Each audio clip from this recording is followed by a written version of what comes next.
நிகழ்ச்சிகளை ஆன்மீக நிகழ்ச்சிகள் சிறப்பு விருந்தினரா நீங்க போயிருக்கீங்க. அந்த அனுபவங்கள் எப்படி இருந்தது? அதாவது நம்ம ஒரு ஸ்டேஜ் கடந்ததுக்கு அப்புறமா நம்மளே ஒரு இடத்துல ஒரு சீஃப் கெஸ்டா கூப்பிடுறாங்க அப்படின்னு ஒரு அங்கீகாரம் கிடைக்கும் போது ரொம்ப சந்தோஷமா இருக்கும். அதுலயும் பள்ளிகளுக்கு போகும்போது பாத்தீங்கன்னா எனக்கு குழந்தைகளை பார்த்தா ரொம்ப பிடிக்கும். குழந்தைகளோட குழந்தையா நான் ரொம்ப சந்தோஷமா அவங்கள பார்த்து ரசிக்க ஆரம்பிச்சிடுவேன். அதுல அதிகப்படியா எவ்ரி ஆனுவல் டேக்கு ஒரு 2-3 ஸ்கூல் எனக்கு வந்து எப்பவுமே ஒரு ஃப்ரெண்ட்லியா கனெக்டடா இருக்கிறாங்க.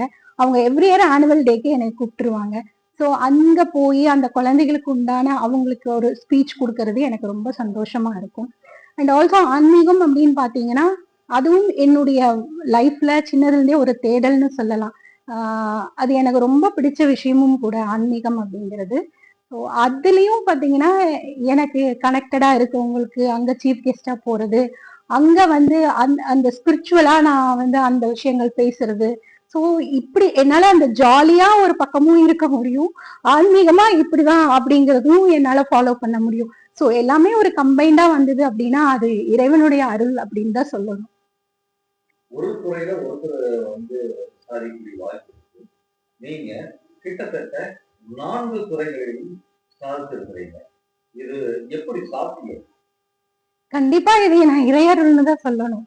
சாத்தியம் அப்படின்னு என்னுடைய உள்ள இருக்கக்கூடிய இயற்கையா இறைவன் கொடுத்த ஞானம் தான் என்னைய வந்து அந்த தேடல்ல இப்படி பலவித விஷயங்களையும் படிக்கவும் வச்சது. என்னுடைய அந்த தேடலை பூர்த்தி பண்ணினதும் இறைவனுடைய பிளெஸிங்ஸ் தான் சொல்லணும் நானு.